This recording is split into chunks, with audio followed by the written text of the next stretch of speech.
ছড়ার ময়লা পানি যেটি হচ্ছে পুরোপুরি হচ্ছে অনিরাপদ, সে অনিরাপদ পানি তারা পান করেছে দীর্ঘ বছর ধরে। আজকে থেকে অনিরাপদ পানি আর পান করবে না। সকাল সকাল এসেছি একটি মহৎ কাজে অংশীদার হওয়ার জন্য। আপনারা হয়তো কিছুদিন আগে আমার একটি ভিডিও চিত্র দেখেছেন, যে ভিডিও চিত্রে যে একটি পাড়ার মানুষেরা একটি ঝিরির বা একটি ছড়া যেটাকে আমরা বলি, সেই ছড়ার ময়লা পানি যেটি হচ্ছে পুরোপুরি হচ্ছে অনিরাপদ, সে অনিরাপদ পানি তারা পান করেছে দীর্ঘ বছর ধরে।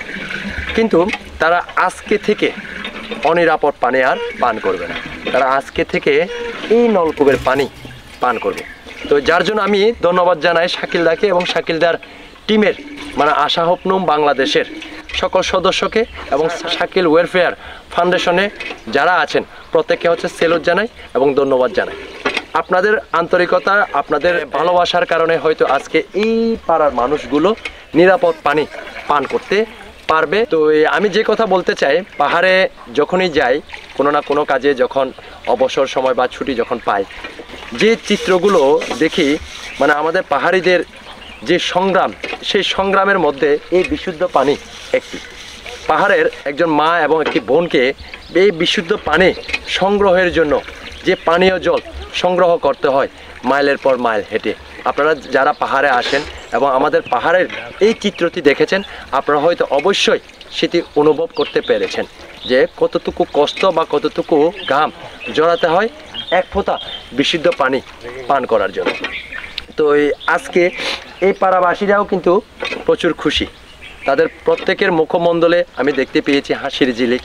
আমি সেই হাসির ঝিলিকটাই চেষ্টা করি যতটুকু পারি, আমি এবং আমার সঙ্গে যারা আমার শুভাকাঙ্ক্ষীরা আছেন সকলের আন্তরিকতায় সহযোগিতায় এই প্রান্তিক মানুষগুলোর মুখে হাসির ঝিলিকটা ফুটিয়ে তুলতে।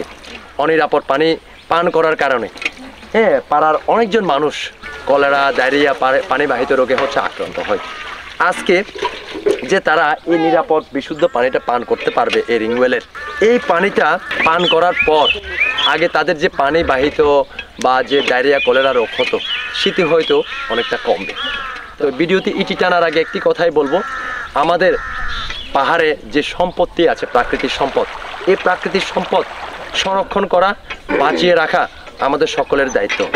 আমরা অনেকে কি করছি, মানে ক্ষণিকের সুখের জন্য আমাদের জিরির ছড়ার যে পাথর আছে বিক্রয় করি, তারপর আমাদের যে মাদার ট্রি আছে বন জঙ্গলে, সেই মাদার ট্রিগুলো কেটে বিক্রি করে ফেলি। দুদিন পর যে পানির লেয়ার সেটা কিন্তু দিন দিন কমে যায়। তো আমরা আমাদের যে সকল পাহাড়ি এলাকায়, যে সকল জিরি বা ছড়ায় বা নদীতে আমাদের যে প্রাকৃতিক সম্পদ আছে সেগুলোকে হচ্ছে আমাদেরকে বাঁচিয়ে রাখতে হবে। কারণ জিরি ছড়ার পাথর এবং মাদার ট্রি যতদিন থাকবে ততদিন কিন্তু আমরা সে পানি পাবো। তো আমরা চাই আমাদের সামনে প্রাকৃতিক সম্পদ সংরক্ষণে থাকুক এবং আমি এই ভিডিওর মাধ্যমে সেই ভয়েস রেসটাই হচ্ছে দিচ্ছি। সবশেষে আবারও শাকিলদাকে এবং শাকিলদার সাথে শাকিল ওয়েলফেয়ার ট্রাস্টে যে সকল সদস্য আছে আপনাদেরকে অসংখ্য অসংখ্য ধন্যবাদ। পাহাড়ে শিক্ষার মশাল জ্বালানোটা যেমন জরুরি, তেমনই হচ্ছে এই পানীয় জল সুব্যবস্থা করা বা পানীয় জল প্রসার করা, এটিও কিন্তু কোনো অংশে কম নয়। কারণ পানির অপর নাম হচ্ছে জীবন। তো আমরা সকলে চাই মানুষের জীবনটাকে বাঁচিয়ে রাখতে।